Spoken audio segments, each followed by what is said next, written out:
hello लोगोफोर बरायबाय बड' जब info YouTube चेनेलाव फिन खनसेबाव आं आसा खालामो गासैबो मोजां दङ दा ग्रेड 4 आसाम पुलिस फाइनाली गाबोननिफ्राय एप्लाइ जासिगोन बेनो जाबाय 7 जानुवारि जानाय लोगो लोगो लिंकआ एक्टिभ जासिगोन आरो एप्लाइ भिडिअ फैगोन स' बिनिफ्राय SSC कनस्टेबलनि एडमिट होबाय नोंथांमोना बोरै नोंथांमोना डाउनलड खालामनांगौ बिनि सायाव आपडेट लाबोफिनबावबाय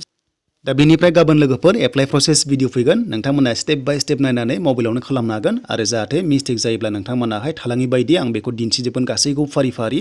थ' लोगोफोर गोबाव खालामा जों थांसै दानिया SSC आव जों बोरै एडमिट डाउनलड खालामनांगौ नोंथांमोना लिंकआ डिसक्रिप्शनाव मोनगोन नर्थ इस्टआव फैनानै जास्ट क्लिक खालामनाय लोगो लोगो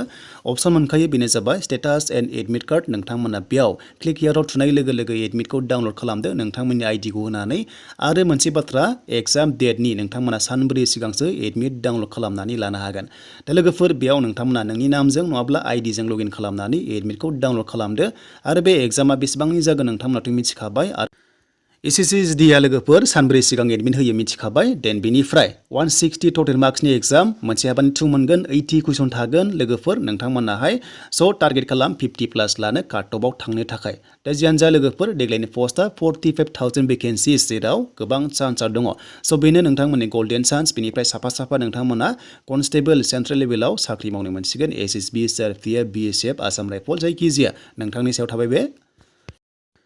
स' बिनिफ्राय आसाम पुलिस फाइनालि नोंथांमोननि एप्लाइ लिंकआ एक्टिभ जाबोगासिनो दङ आरो गाबोन नोंथांमोना एप्लाइ भिडिअ मोनसिगोन ग्रेड 4 आव दा बेयाव बोरै सिलेक्सन खालामगोन बेसेबां काट अफ थांगोन बिनि सायाव आपडेट नोंथांमोना बे भिडिअखौ नायबानो गासैबो डिटेल्सखौ मोनसिगोन आरो बेयाव सोर एप्लाइ खालामनो हागोन होनोब्ला दा बैसोआ 18 निफ्राय 25 इयार्स नर्मेलाव बे जाबाय कमान्डो लेभेलाव नाथाय ST आ 18 निफ्राय 30 इयार्ससिम आरो गुबुन मोनसे पस्टआव 18 निफ्राय 45 इयार्ससिम ST हिसाबै जेराव मिनिमाम 8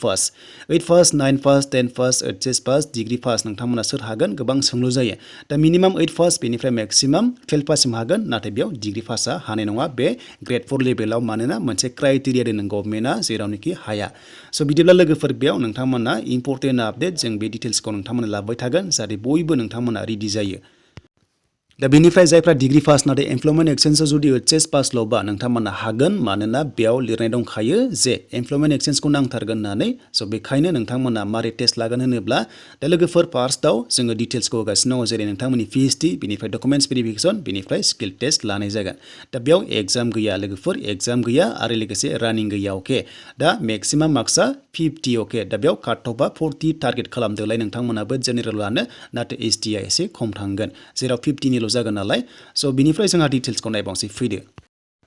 दा जायना डिप्ल'मा दङ नोंथांमोना नाम्बार 5 मोनगोन बेयाव ब'नास मोनगोन स' बिनि थाखाय जोबोर मोजां दङ जायफ्रानिखि ITI निफ्राय लाना फैदों नोंथांमोना डिप्ल'मा अब्ला साबसिन जायो जुदि गैयाब्लाबो नोंथांमोना बेयाव जेबो नङा इलिजिबल जागोन नोंथांमोना मोजांल' स्किल टेस्टखौ नांगोन अब्लानो साख्रि मोनगोन मेक्सिमाम डिप्ल'मा थाखाया बेखायनो नाम्बार 5 होदों अके थ' जियानो जा नोंथांमोना मोनगोन जायफ्रानिखि गैया अब्लाबो मोनगोन नोंथांमोना बे पस्टआव 100% जुदि मोजां पारफरमेन्स होयोब्ला नोंथांमोना साख्रि मोननो हागोन स' बिनिफ्राय फरायनायखौ मिथिखाबाय नोंथांमोना जायफ्रानिखि गोनो गोथो जाबाय थायो बेयाव डिग्री पासआ हानाय नङा स' बिनिफ्राय लोगोफोर नोंथांमोना जेसेबांनो हायो पारफरमेन्सखौ मोजां होदो जाहाथे नोंथांमोना बेयाव साख्रिखौ मोननो हागोन ग्रेड 4 हिसाबै स' बिनिफ्राय ITI खौ जायना लाना दोनदों स' नोंथांमोना मोजां चान्स मोनो फिउचाराव जुदि हायोब्ला ओरैनो दङब्ला नोंथांमोनाबो ITI खौ लाना दोन जाहाथे हेल्पफुल जायो आपकामिं जबावहाय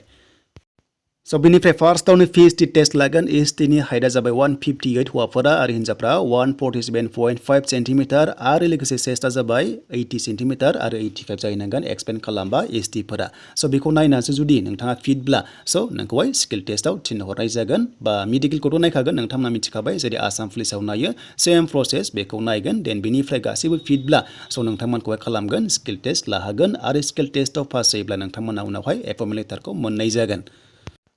दा बे स्किल टेस्टआव गासै 50 मार्क्सआ दङ मेक्सिमाम देन बेनिफ्राय पास मार्कआ जाबाय 33 मोनथारनांगोन मिनिमाम होमबासो क्वालिफाइड जागोन देन बेनिफ्राय बेजों खोथा गैया नाथाय काट अफ थांगोन जेसेबांनो काट अफ थांगोन एसेबांनो लानाय जागोन आरो थ' जियानो जा लोगोफोर नोंथांमोना बेस्ट पारफरमेन्स होबानो जाबाय जाहाथे बे साख्रिखौ मोननो हायो जेराव इजि प्रसेसआव मोनगोन मानोना बेयाव एग्जाम गैया रानिं गैया स' बिनिफ्राय गाबोन सोर मोनबेसे पस्टआव खालामनो हायो बिनि भिडिअ फैगोन स' नोंथांमोना नेना थादो